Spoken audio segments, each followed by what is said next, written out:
The artillery strike on the Holy Family Church in Gaza City confirms the worst nightmares of the small Catholic community still living in the Holy Land.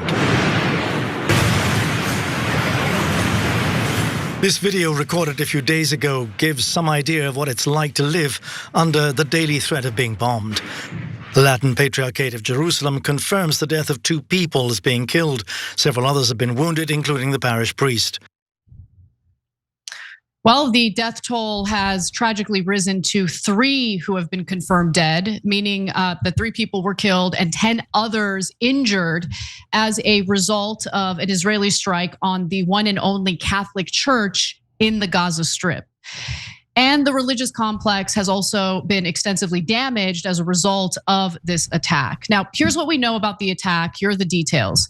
Caritas, which is a Catholic charity that runs mental health services at this church, said that the church's roof was hit by a shell at around 10:10 a.m. local time. The attack ended up scattering shrapnel across the courtyard below, which severely wounded 2 elderly women who were sitting inside of a Caritas tent. Now, it's those 2 women who were initially confirmed as dead as a result of this attack. And then later, another individual was confirmed as dead. Now, the church's reverend, Gabriel Romanelli, is among the injured. So I just want to show you this post on X where you can see Romanelli on the right-hand side. Luckily, there were minor injuries and he's expected to recover. But the 2 women, the elderly women who were struck by shrapnel and died were Fumia Ayad and Saad Isa Salama. As the shelling and Israeli military operations picked up in the area over the past week, Romanelli had urged people sheltering at the church to stay inside. If most hadn't heeded that warning, the casualty count Thursday could have been much higher. And luckily, it's more people didn't die, but why did this attack happen? Why do you need to attack the one and only Catholic church that's sheltering, hundreds of people who have been displaced? Now, the victims were Orthodox Christians, but they happened to be sheltering at that church. Now, according to the Catholic press agency, SIR, the Holy Family Church is currently hosting around 500 displaced people. And for the IDF, what are they claiming? Well, they say that the incident is under review and that they make, get a load of this, every feasible effort to mitigate harm to civilians and civilian structures. Come on. Gaza's been razed. The thing that is especially infuriating is the gaslighting and just the brazen lies. At this point, they're just trolling us. We've all seen the images of what Gaza looks like. How are you gonna make the argument that they go to great lengths to avoid? Look at this, that's Gaza. You're looking at the images right now.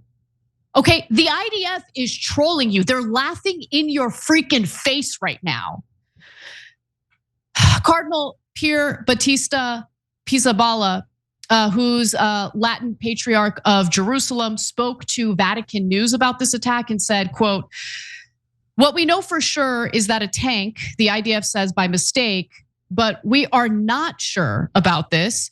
They hit the church directly, the Church of the Holy Family, the Latin Church. There are 4 people seriously wounded. Among these 4, 2 are in very dramatic conditions and their lives are in serious danger." Also, an aid worker in contact with the Holy Family Parish said they had provided the GPS coordinates for the entire church compound to the Israeli military earlier in the year, as if that makes any difference at all. Because guess what? This isn't the first time a church was attacked by the IDF. Take a look.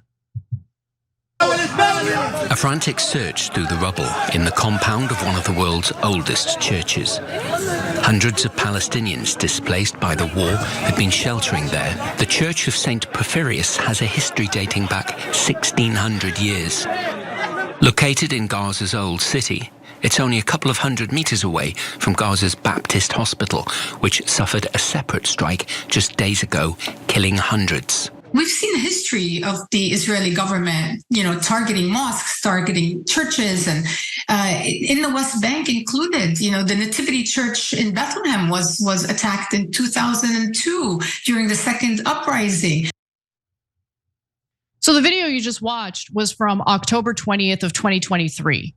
And so the church that they were referring to was not a Catholic church, but the story that broke today was about the only Catholic church in Gaza that was attacked by the IDF. In addition to that, after an Israeli sniper killed 2 women who had taken shelter at the Holy Family Church in December of 2023, 2 months into the war, Pope Francis called Israel's actions in Gaza terrorism. 7 other people were injured in the shooting on the parish complex. Yeah, so the Pope Francis used to call Romanelli every night, and sometimes they would actually talk for hours, which is amazing. So Pope Francis was in a lot of ways an amazing person. So every night he called out church in Gaza to make sure they were all right. So they give as Anna pointed out to you, they give the coordinates of the church. They say, make sure you don't bomb here. Israel goes, oh, don't worry, we're not gonna bomb there. And then they bring in a tank, they aim it at the church, and they fire away. Oh, we are looking into it. They've said that now thousands of times since they started obliterating Gaza. How many have I heard back that they looked into and punished someone? I've literally heard of 0 cases of people being punished. Their kangaroo courts that they have inside the occupied territories, 99% of the time they acquit Israelis, whether they're Israeli settlers who murdered Palestinians or they're IDF soldiers who murdered innocent Palestinians. Acquitted, acquitted, acquitted. They have real courts inside Israel, right?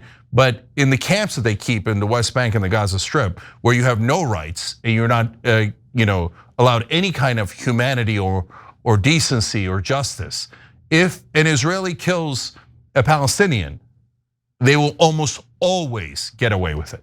So when they say they're looking into it, it's a joke, it's a sick joke.